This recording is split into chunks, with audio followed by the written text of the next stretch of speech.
नमस्कार, आप देख रहे हैं एएनबी न्यूज और मैं हूं आपके साथ योगेश पांडे। स्वागत है आपका एएनबी न्यूज एक्सप्रेस पर। प्रधानमंत्री नरेंद्र मोदी आज शहरी स्वच्छता मिशन की शुरुआत कर दी और इस मौके पर प्रधानमंत्री ने कहा कि स्वच्छता अभियान बापू की प्रेरणा से संभव हो सका है। इस अभियान के तहत 10 करोड़ शौचालय बनाने का संकल्प हुआ है। हमारा लक्ष्य है कि शहर कचरों के ढेर से मुक्त हो। इस पूरे अभियान के महानायक सफाई कर्मी हैं। हमारी कोशिश है कि सीवेज और सेफ्टी मैनेजमेंट पर ध्यान दें।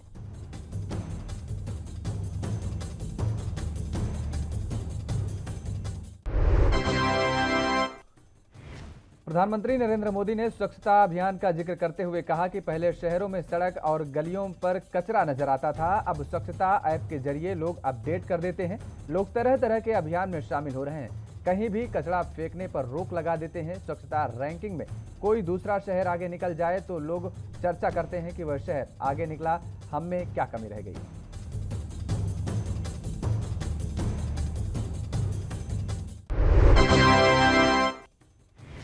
पीएम मोदी ने कोरोना काल में सुस्त पड़े अभियान का जिक्र करते हुए कहा, एक बार फिर सभी को तेजी से स्वच्छता के अभियान में लग जाना चाहिए। स्वच्छता एक जीवन मंत्र है। जैसे सुबह उठते ही दांतों को साफ करने की आदत होती है, वैसे साफ सफाई को जीवन का हिस्सा बनाना होगा। पर्सनल नहीं, मैं सोशल हाइजीनिक की बात कर रहा हूं।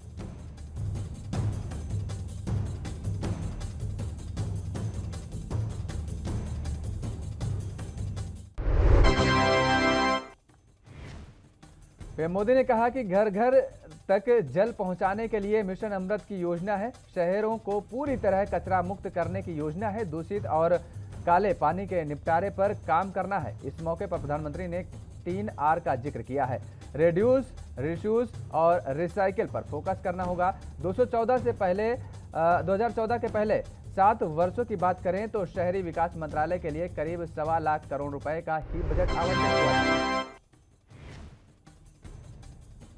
पंजाब के मुख्यमंत्री चरणजीत सिंह चन्नी ने शुक्रवार को प्रधानमंत्री नरेंद्र मोदी से उनके आवास पर मुलाकात की। बैठक में किसानों के मुद्दे पर चर्चा की गई। मुख्य रूप से पंजाब, हरियाणा और उत्तर प्रदेश के किसान पिछले साल नवंबर से 3 कृषि कानूनों के खिलाफ दिल्ली की सीमाओं पर विरोध प्रदर्शन कर रहे हैं और कानूनों को निरस्त करने की मांग कर रहे हैं।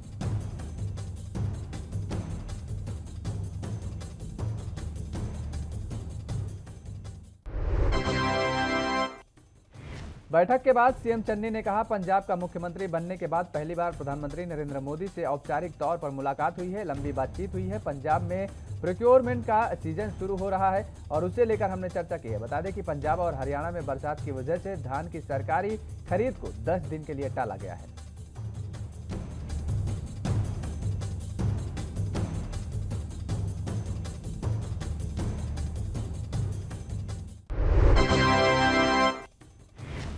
सीएम चन्नी ने कहा, मैंने मोदी जी से बोला है कि 3 बिल का झगड़ा खत्म होना चाहिए। इस पर उन्होंने भी कहा है कि वह भी किसानों की समस्या का हल चाहते हैं। तब मैंने किसानों से दोबारा बातचीत शुरू करने का प्रस्ताव रखा।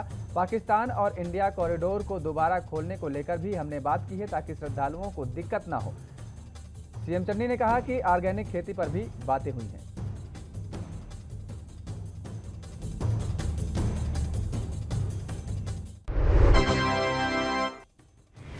केंद्रीय खेल मंत्री अनुराग ठाकुर संगम नगरी प्रयागराज पहुंचे। यहां उन्होंने देश की आजादी में अहम भूमिका निभाने वाले अमर शहीद चंद्रशेखर की मूर्ति पर पुष्प अर्पित कर युवा कार्यक्रम और खेल मंत्रालय द्वारा 1 अक्टूबर से 31 अक्टूबर तक चलने वाले स्वच्छता अभियान की शुरुआत की है। 1 महीने तक चलने वाले इस कार्यक्रम का नाम क्लीन इंडिया रखा गया है, जो देश के सभी 744 जिलों में आयोजित किया जाएगा।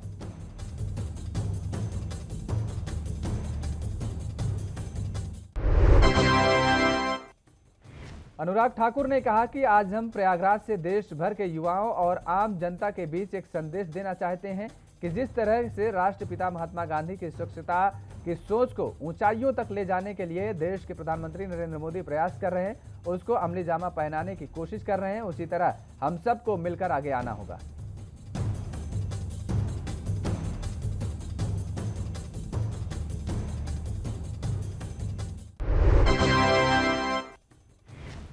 दिल्ली में अगले महीने कड़ी शर्तों के साथ रामलीला का आयोजन होगा। रामलीला, दशहरा और दुर्गा पूजा त्योहारों को मनाने के बारे में डीडीए में एसओपी तैयार कर रहा है। और उसके बाद आदेश जारी किया जाएगा। डीडीएमए की मीटिंग में शामिल चीफ सेक्रेटरी को कहा गया है कि केंद्र सरकार की गाइडलाइंस का ध्यान में रखते हुए नियम बनाए जाएं। बताया जा रहा है कि तय की जाने वाली शर्तों में आयोजन स्थल पर भीड़-भाड़ को रोकने के लिए आयोजकों को सभी जरूरी कदम उठाने होंगे। रामलीला के आयोजन में सोशल डिस्टेंसिंग के आधार पर लोगों को बिठाया जाएगा। स्टैंडिंग मंजूर नहीं होगी। मेले और स्टॉल नहीं लगाए जाएंगे। खाने के स्टॉल नहीं लगाए जाएंगे। झूले लगाने की इजाजत नहीं होगी। दिल्ली पुलिस और जिला प्रशासन ने अधिकारियों को स्पष्ट निर्देश दिए हैं कि कोविड उपायुक्त व्यवहार को सख्ती से पालन सुनिश्चित करें। प्रशासन से कहा गया है कि लोग भीड़-भाड़ न करें। एंट्री और एग्जिट पॉइंट्स पर अलग होने चाहिए।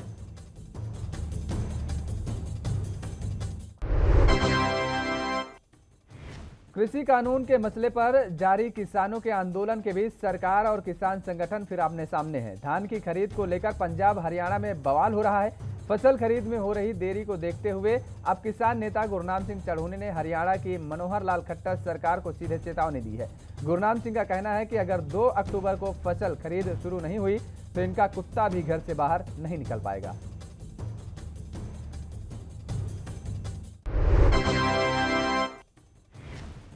दरअसल मौसम को देखते हुए इस बार धान खरीद की प्रक्रिया शुरू होने में देरी हुई है। केंद्र सरकार ने पंजाब हरियाणा से एमएसपी के आधार पर 11 अक्टूबर से इस प्रक्रिया को शुरू करने को कहा है, जिसके कारण किसानों में गुस्सा है। भारतीय किसान यूनियन के गुरनाम सिंह चढ़ूनी ने इसी मसले पर सरकार को चेतावनी दी है। एक वीडियो जारी कर गुरनाम सिंह चढ़ूनी ने कहा कि मंडियों में फसलों का ढेर लगा हुआ है। बारिश के कारण कई फसल खराब भी हो रही हैं और इस सरकार ने पहले 1 तारीख से खरीद की बात कही थी, लेकिन अब एंटेलिया कांड और मनसुख हिरेन हत्या मामले की जांच कर रही एनआईए ने मुंबई पुलिस के पूर्व कमिश्नर परमबीर सिंह को पूछताछ के लिए कई बार समन भेजा, लेकिन समन उन तक एक भी बार डिलीवरी नहीं हुआ। महाराष्ट्र के गृह मंत्री दिलीप वालसे पाटिल ने कहा कि वह जांच एजेंसियों को शक है कि परमबीर सिंह देश छोड़कर चले गए हैं।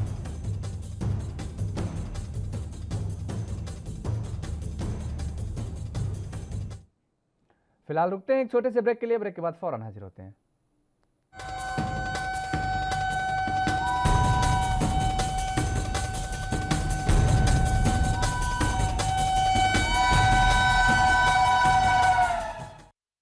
ब्रेक के बाद एक बार फिर आप सभी का स्वागत है। खबरों में आगे बढ़ेंगे। पाटिल ने कहा, नियम के मुताबिक सरकारी अधिकारी को बिना सरकार के इजाजत के देश के बाहर जाने की अनुमति नहीं है। पाटिल ने यह भी कहा कि परमबीर सिंह अगर विदेश गए हैं तो यह बहुत गंभीर मामला बनता है। राज्य की जांच एजेंसी उन्हें खोज रही है। एनआईए सूत्रों ने बताया है कि सचिन वाजे की गिरफ्तारी के बाद चल रही जांच के दौरान अप्रैल महीने में परमबीर सिंह को एनआईए कार्यालय बुलाया गया था, जहां पर एनआईए ने सचिन वाजे से जुड़े कुछ सवाल पूछे थे।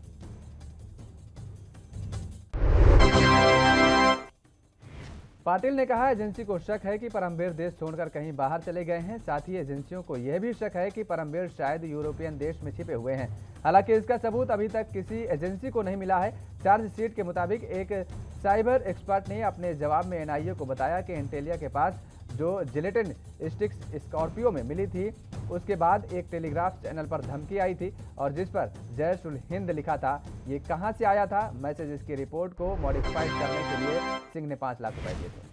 आप विधायक राघव चड्ढा ने पंजाब में कांग्रेस पार्टी पर जमकर निशाना साधा। इस दौरान उन्होंने कांग्रेस पर केजरीवाल को कॉपी करने का भी आरोप लगाया। इसके साथ ही कहा कि जब जनता के पास ओरिजिनल है तो जनता डुप्लीकेट को नहीं देखेगी।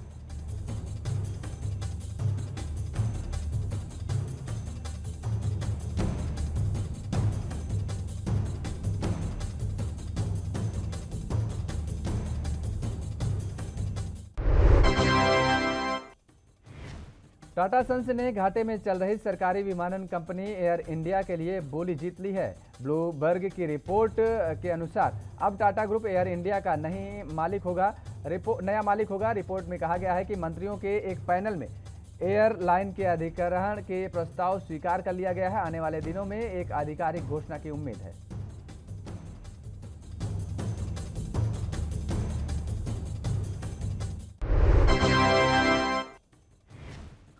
हरियाणा के झज्जर के नेहरू कॉलेज में शुक्रवार को स्वयं सहायता समूह को बायोमेट्रिक मशीन उपलब्ध कराने के लिए आ रहे उप मुख्यमंत्री दुष्यंत चौटाला के दौरे के विरोध में किसान काले झंडे लेकर पहुंच गए। इस दौरान उन्हें रोकने के लिए भारी पुलिस बल तैनात की गई।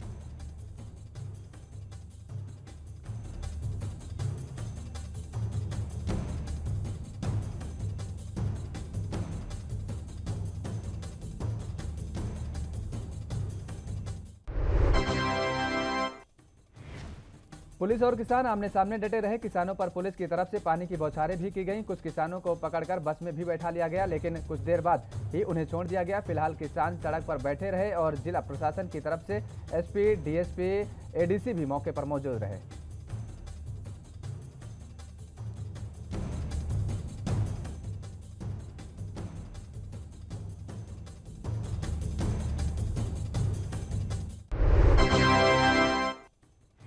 पंजाब के उप मुख्यमंत्री सुखजिंदर सिंह रंधावा, जिनके पास गृह विभाग भी है, आज सुबह 9 बजे पंजाब पुलिस मुख्यालय सेक्टर 9 में सरकारी कार्यालय के उद्घाटन पर औचक निरीक्षण के लिए पहुंचे। इस दौरान रंधावा ने कहा कि मुख्यमंत्री चरणजीत सिंह चन्नी ने सरकारी कर्मचारियों को सरकारी कार्यालयों में समय से पहुंचने के निर्देश दिए हैं।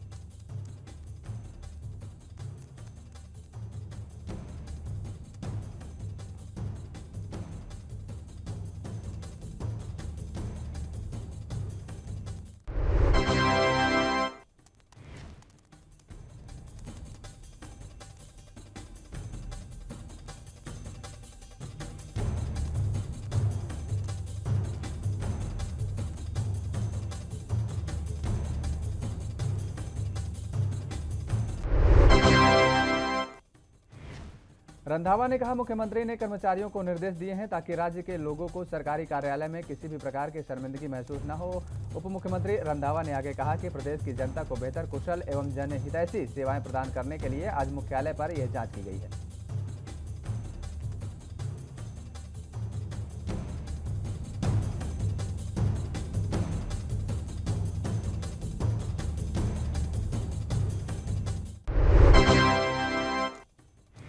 बीजेपी के राष्ट्रीय अध्यक्ष जेपी नड्डा ने किसान आंदोलन और कृषि कानूनों के चलते सिख समुदाय की नाराजगी को देखते हुए पहल की शुरू की है। इसी कड़ी में जेपी नड्डा ने एसटी के प्रतिनिधियों से पार्टी दफ्तर में मुलाकात की। बैठक में पार्टी महासचिव अरुण सिंह दिल्ली, बीजेपी अध्यक्ष आदेश गुप्ता, राष्ट्रीय प्रवक्ता आरपी सिंह भी शामिल हुए। मुलाकात के बारे में बीजेपी प्रवक्ता आरपी सिंह ने जानकारी दी।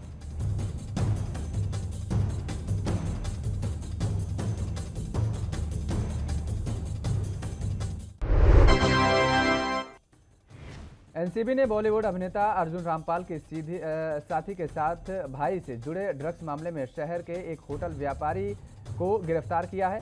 एक अधिकारी ने यह जानकारी दी है। अधिकारी ने कहा है कि एनसीबी ने खार के होटल व्यवसायी कुणाल जानी को ड्रग्स के एक मामले में गिरफ्तार किया है।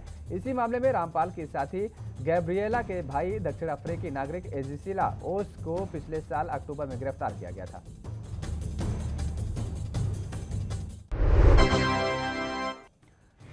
सुप्रीम कोर्ट ने 3 कृषि कानूनों के विरोध में जंतर मंतर पर प्रदर्शन की मांग करने वाले किसानों के रोक पर आपत्ति जताई है। सुप्रीम कोर्ट ने किसान महापंचायत संगठन पर नाराजगी जाहिर करते हुए कहा है कि लंबे समय से विरोध कर रहे किसानों ने पूरे शहर का गला घोट दिया है और अब शहर के अंदर आकर उत्पात मचाना चाहते हैं। सुप्रीम कोर्ट ने पूछा है कि क्या शहर के लोग अपना कारोबार बंद कर दें या आपके आंदोलन से लोग खुश होंगे। न्यायमूर्ति AM खनवालीकर की अध्यक्षता वाली पीठ ने कहा है कि एक बार कानूनों को अदालतों में चुनौती देने के बाद अल्मोड़ा जनपद के पूर्ववर्ती क्षेत्रों में विद्युत वितरण को लेकर काफी समस्या थी। अब अल्मोड़ा वासियों के लिए एक बड़ी राहत की खबर सामने आई है। प्रदेश सरकार द्वारा अल्मोड़ा में 12 करोड़ की लागत से 3 विद्युत सब स्टेशन बनाए जा रहे हैं। वर्तमान में एक ही विद्युत स्टेशन होने से लंबी लाइनों में विद्युत वितरण किया जाता था, जो आए दिन बाधित हो जाती थी। पर अब विभाग द्वारा अल्मोड़ा, लमगड़ा और ताकुला स्टेशन बनाए जा रहे हैं, जिनकी क्षमता 5-5 MG है, जो लगभग तैयार है। वर्षों से वन विभाग में फॉरेस्ट गार्डे की कमी थी, जिसको अब उत्तराखंड की सरकार द्वारा भर दिया गया है। पिछले दिनों फॉरेस्ट गार्डों की भर्ती की गई है, जिसके वन विभाग में वन कर्मियों की पूर्ति हो गई है और इसके साथ ही वन विभाग नई चौकियों को भी बनाएगा और पुरानी चौकियों का जीर्णोद्धार भी करेगा।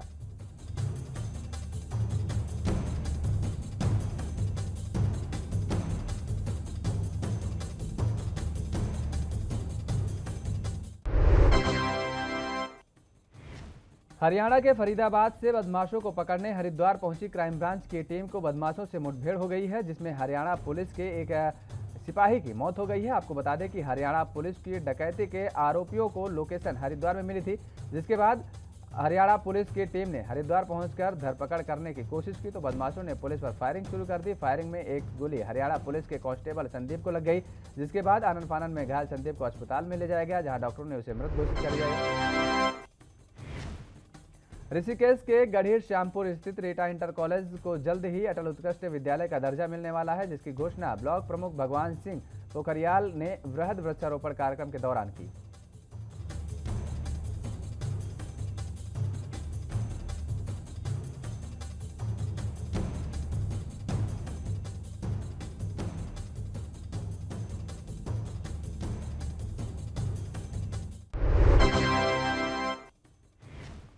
संभल के सीएमओ डॉक्टर अजय कुमार सक्सेना के खिलाफ चिकित्सकों ने एक वर्ग ने मोर्चा खोल दिया है। चिकित्सकों ने सीएमओ पर गंभीर आरोप लगाते हुए कहा है कि जिले के बिगड़ी स्वास्थ्य व्यवस्था के लिए सीएमओ जिम्मेदार है, जिसका लेकर चिकित्सकों ने डीएम को ज्ञापन सौंपकर कार्रवाई की मांग की है।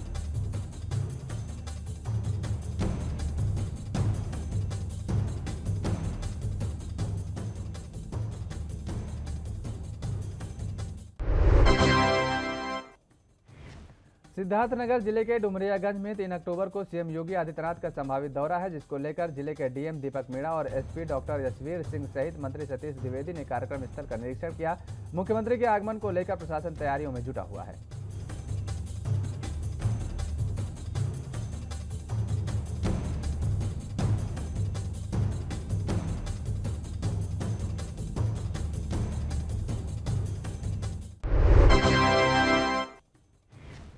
छत्तीसगढ़ में बीजेपी के प्रदेश मंत्री ओपी चौधरी ने मुख्यमंत्री भूपेश बघेल के नाम एक चिट्ठी लिखकर राजीव युवा मितान योजना पर तीखी टिप्पणी की है। जय जोहार से शुरू होने पत्र में चौधरी ने लिखा है, आपने राजीव युवा मितान के नाम से एक नई योजना चालू की है। हर साल 13,269 क्लब को 1-1 लाख रुपए बांटा जाएगा। चौधरी ने कहा कि सबको समझ में आ रहा है कि चंदा चकारी करने वाले असामाजिक तत्वों को गलत तरीके से सरकारी पैसा बांटने का एक षड्यंत्र है। छत्तीसगढ़ की राजनीति में एक बार फिर गोबर पॉलिटिक्स चर्चा में है। मुख्यमंत्री बघेल की गोधन न्याय योजना को लेकर बड़ा आरोप लगाया गया है। बीजेपी के राष्ट्रीय महामंत्री सीटी रवि ने भिलाई में कहा कि मुख्यमंत्री भूपेश बघेल लालू प्रसाद यादव का रिकॉर्ड तोड़ रहे हैं। बिहार में लालू प्रसाद यादव ने चारा घोटाला किया तो छत्तीसगढ़ में भूपेश बघेल गोबर घोटाला करेंगे।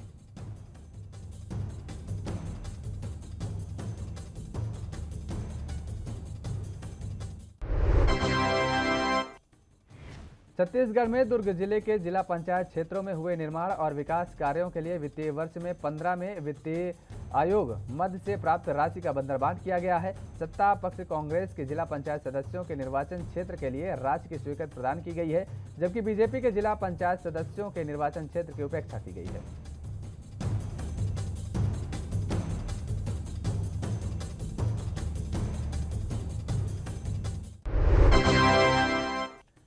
छत्तीसगढ़ में दुर्ग शहर विधायक अरुण वोरा लगातार वार्डों में सुबह 3 से 4 घंटे जनता की मूलभूत समस्याओं के निराकरण के लिए दौरा कर रहे हैं। पटरी पार के वार्डों में समस्याएं अधिक होने के चलते कई बार वोरा निगम अधिकारियों को क्षेत्र के लिए अलग से प्रस्ताव बनाने के लिए निर्देशित कर चुके हैं, जिसके परिणाम स्वरूप ड्रेनेज सिस्टम में सुधार के लिए 4.5 करोड़ से अधिक की राशि आरसीसी नालियों के लिए स्वीकृत की गई।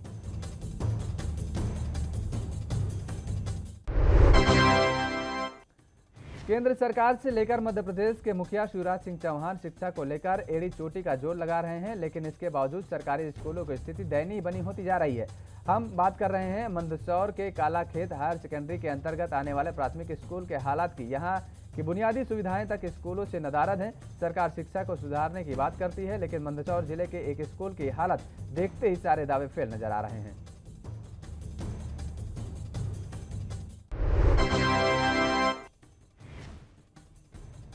प्रदेश में 1 अक्टूबर से सरकारी धान क्रय केंद्रों पर सरकारी समर्थन मूल्य पर धान की खरीद शुरू हो चुकी है। कॉमन धान का 1940 रुपए सरकारी समर्थन मूल्य सरकार ने घोषित किया है। ऊधम सिंह नगर के जिलाधिकारी ने सितारगंज में धान क्रय केंद्रों का निरीक्षण कर सरकारी समर्थन मूल्य पर धान खरीद करने के धान क्रय केंद्र संचालकों को निर्देश दिए।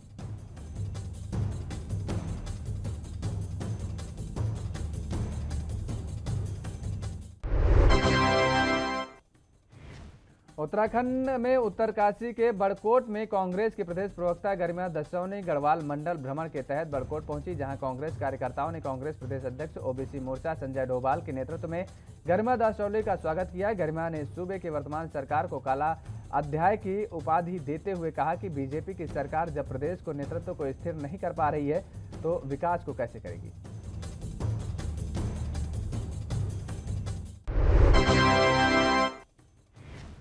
सुप्रीम कोर्ट में शुक्रवार को जंतर मंतर पर कृषि कानूनों के खिलाफ प्रदर्शन की मांग को लेकर दायर याचिका पर सुनवाई हुई। दिल्ली के किसानों से जुड़े किसान महापंचायत नाम के संगठन की ओर से दायर याचिका पर सुनवाई के दौरान सुप्रीम कोर्ट ने कड़ी फटकार लगाई है। कोर्ट ने कहा, आप ट्रेनें रोक रहे हैं, हाईवे बंद कर रहे हैं, क्या शहरी लोग अपना बिजनेस बंद कर दें? क्या ये लोग शहर में आपके धरने से खुश होंगे? सुप्रीम कोर्ट ने कहा कि आपने पूरे शहर को अवरुद्ध कर रखा है और अब आप शहर के भीतर आकर प्रदर्शन करना चाहते हैं। हरियाणा के चरखी दादरी में एक सप्ताह पहले जन स्वास्थ्य विभाग में करोड़ों का घोटाला सामने आया है, जिसमें रिटायर्ड कर्मचारी के छुट्टियों के पैसे फर्जी बिल बनाकर निकलवाए गए हैं। इस मामले को एक सप्ताह बीत जाने के बाद भी कोई कार्रवाई नहीं हुई है, जिससे नाराज कर्मचारियों ने शहर भर में प्रदर्शन किया और प्रशासन को ज्ञापन सौंपा।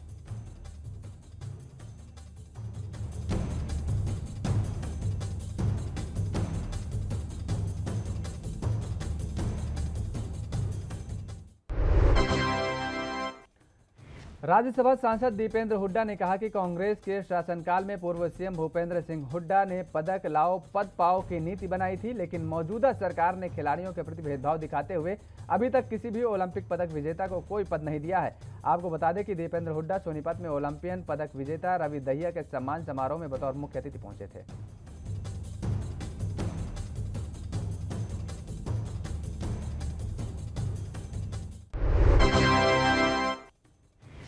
हरियाणा में होने वाले ऐलनाबाद उपचुनाव को लेकर कांग्रेस ने कमर कस ली है। गोहाना से कांग्रेस विधायक और वरिष्ठ कांग्रेसी नेता जगबीर मलिक का कहना है कि प्रदेश में कांग्रेस की हवा है और ऐलनाबाद की सीट कांग्रेस की झोली में ही आ जाएगी। जगबीर मलिक ने दावा किया है कि कांग्रेस मजबूत प्रत्याशी को मैदान में उतारेगी, जो इस बार ऐलनाबाद की सीट पर जीत हासिल करेगा।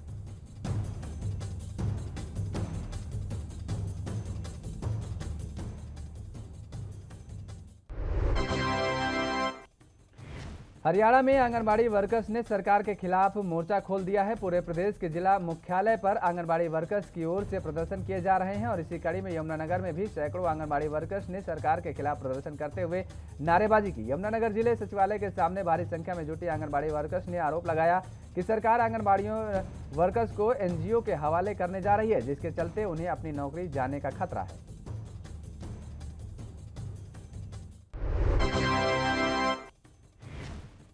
हरियाणा में धान की खरीद शुरू होने से पहले ही मजदूर संगठन हड़ताल पर चले गए हैं। मजदूरों का कहना है कि सरकार द्वारा हर साल उनकी मजदूरी में इजाफा किया जाता है, लेकिन इस बार उनकी मजदूरी कम की गई है। इसी के चलते प्रदेश भर में 122 अनाज मंडियों में मजदूर हड़ताल पर हैं। मजदूरों के बाद द्वारा फतेहाबाद अनाज मंडी में धरना दिया गया और जमकर नारेबाजी भी की गई।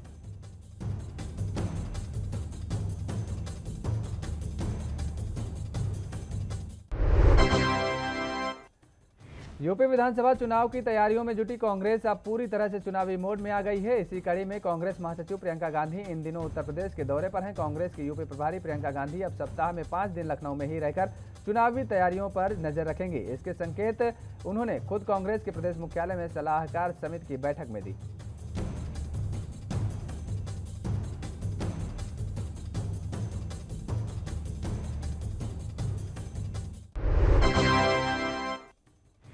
यूपी में अवैध शराब बनाने वाले माफियाओं के खिलाफ आबकारी विभाग और पुलिस का संयुक्त अभियान लगातार जारी है। इसी कड़ी में जिला फिरोजाबाद के शिकोहाबाद इलाके में आबकारी अधिकारी के नेतृत्व में एक बड़ी कार्रवाई को अंजाम दिया गया। गिहार कॉलोनी में अवैध कच्ची शराब बनाने की फैक्ट्री पर छापामार कार्रवाई की गई। हालांकि आरोपी मौके से फरार हो गया। यहां से लगभग 10 लीटर कच्ची शराब और 200 किलो लहन बरामद किया गया।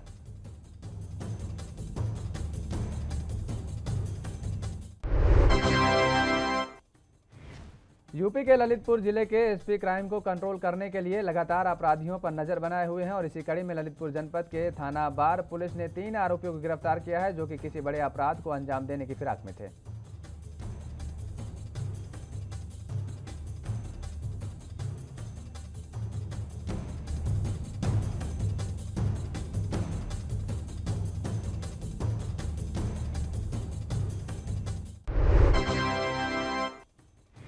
समाजवादी पार्टी के नेता सुनील सिंह यादव ने गोरखपुर कांड पर योगी सरकार पर जमकर निशाना साधा। उन्होंने कहा कि प्रदेश में कानून व्यवस्था पूरी तरह चरमरा गई है, जबकि यूपी पुलिस सरकार के ठोको नीति पर काम कर रही है, लेकिन अपराधियों के हौसले अभी भी बुलंद हैं।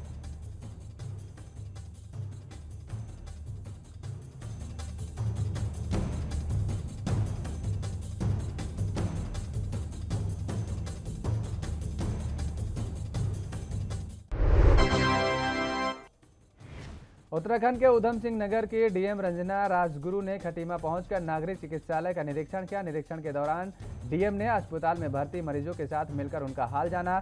अस्पताल से मिलने वाली सुविधाओं के बारे में भी डीएम ने जायजा लिया।